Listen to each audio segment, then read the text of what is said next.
안녕하세요, 이산입니다. 오늘은 십신 중에 관성에 대해서 한번 공부를 해보겠습니다. 자, 관성은 나를 극하는 기운이다. 즉, 내가 일간을 기준으로 했을 때, 목이 나라고 했을 때 바로 금극목으로 나를 극하는 기운, 즉 금이 관성이 된다. 이렇게 보시면 돼요. 자, 관이 의미하는 것처럼 옛날에는 어떤 벼슬, 즉 직장의 의미가 있었어요. 직업의 의미. 그런데 지금은 그 관의 의미가 굉장히 넓게 해석이 되어야 된다. 물리적인 그 관뿐만 아니라 형이상학적인 관, 이러한 개념으로 확장해서 이해를 할 수 있어야 된다. 자, 구체적 관의 의미가 뭘까? 관은 울타리라고 보시면 됩니다. 울타리. 나를 존재케 하는 울타리. 내가 존재하는 그 영역, 타인과 나를 구별시켜주는 그 울타리. 이런 식으로 보시면 돼. 그러니까 물리적 개념으로 봤을 때 나는 내 집에 살고 있죠. 내 집이라고 하는 그 울타리가 바로 내 영역이다. 이 영역은 다른 사람이 들어오지 못해요. 나는 다른 사람의 집에 살고 있는 것이 아니라 내 집에 살고 있거든. 즉 나를 타인과 구별시켜주는, 나를 나라고 규정지어주는 개념, 이게 바로 관이다. 이렇게 보시면 돼. 자, 그러면 내가 사회에 나갔을 때는 나의 관이 뭘까요? 그건 직장이 되겠죠. 나는 다른 사람의 직장이 아니라 내 직장에서, 내 영역에서 활동하잖아. 즉 나를 규정시켜 주는 거예요. 김 과장, 이 과장, 그죠? 했을 때 그 사람은 어느 회사의 과장이고요, 어느 회사의 부장이죠. 이런 식으로 나를 타인과 구별시켜주는, 그리고 나를 규정지어주는, 나를 나라고 만들어주는 어떤 그런 개념이다 라고 보시면 된다.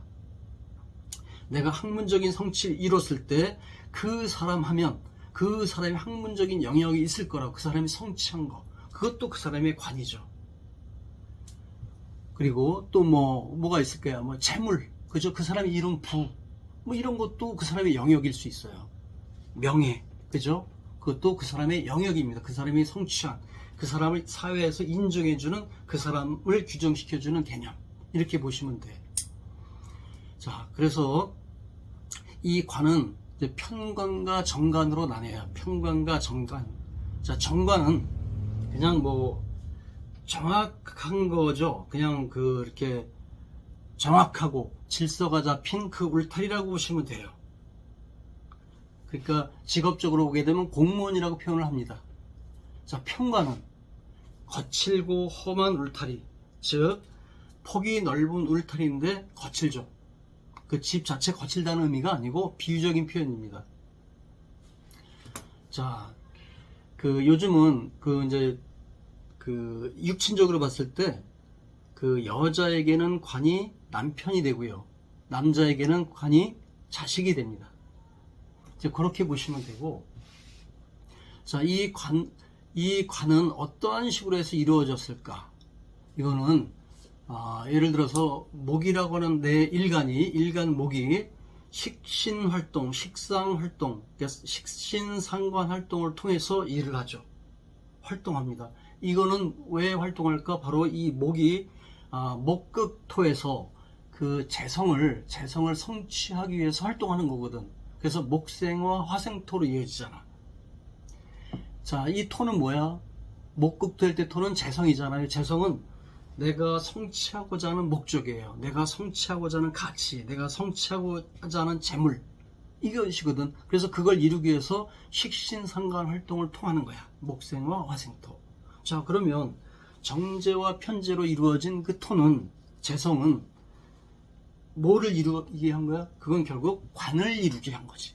내가 어떤 목적을 위해서 뛰어가고 활동하고 재물을 모으고 하는 것은 결국 내 울타리라고 하는 내 영역을 갖다가 만들기 위해서 하는 거다.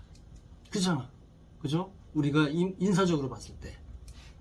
자, 그래서 만약에 식신상관 활동이 너무 지나쳐서 재를 이루지 못해요. 그냥 활동만 해. 분주하기만 해. 그러면 재를 이루지 못하면, 즉 목극토라는 그 재성을 취하지 못하면 결국 재생관이 이루어지질 않아. 즉 토생금이 이루어지질 않는다. 관이라는 울타리는 결국 재를 통해서 이루어지는 거지 그냥 저절로 이루어지는 것은 아니거든. 이런 식으로 보면 되고요. 자, 이 관은, 그럼 관이 최종, 우리 삶의 최종 목적지인가? 내가 내 울타리를 만들기 위한 것이 최종 삶의 목적지? 라고 보기에는 뭔가 아쉽죠. 우리 인간이기 때문에 우리가 식신 활동을 통하고 식신상관 활동을 통하고 정제와 편제를 목적으로 해서 정관평관이라고 하는 울타리를 만들었어. 이거는 결국 물리적인 개념이고, 그 다음에 금생수, 그죠? 관생인으로 흐르죠. 즉 수가 의미하는, 우리가 이 도표로 봤을 때 수가 의미하는 그 정인, 편인, 그죠?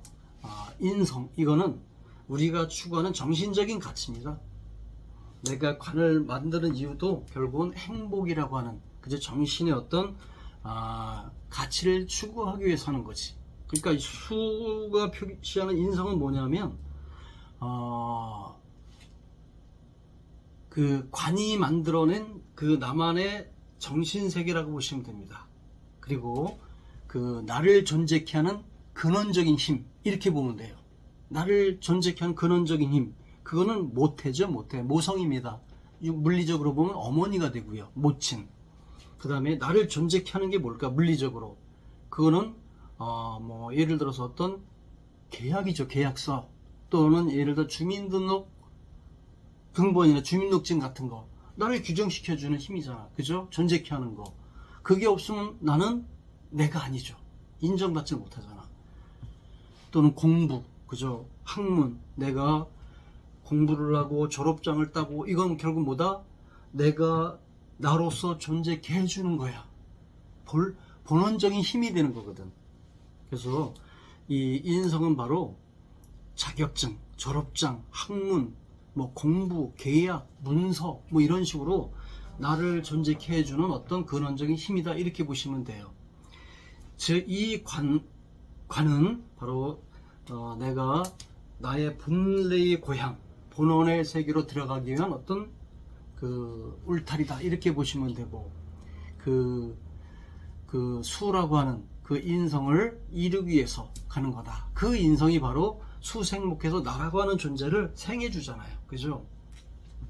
그래서 그 목화 토금수로 이루어지는 이 오행순환의 원리, 그 다음에 이것을 십신으로 했을 때 목은 비견겁제가 되고, 화는 식신상관이 되고, 토는 정제와 편제가 되고, 금은 정관과 평관, 수는 정인과 편인으로, 그죠? 이렇게 비유될 수 있잖아. 이것을 통해서 우리가 인사적으로 활용하는 거다.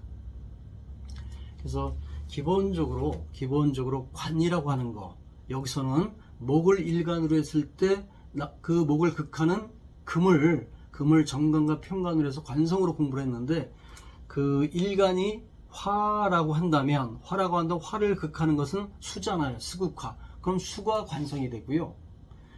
만약에 토가 일간이라고 한다면, 토가 나라고 한다면 목극토 했을 때 그 목이 바로 관성이 되는 거다. 그래서 그 십신이 목화토금수 중에 어떤 오행인지에 따라서 그 성격은 달라질 수 있다. 해석은 달라질 수 있는 거죠. 자, 오늘은 기본적으로 관성에 대해서, 목일간을 기준으로 했을 때 금이라고 하는 관성에 대해서 한번 기본적인 공부를 해봤습니다. 감사합니다.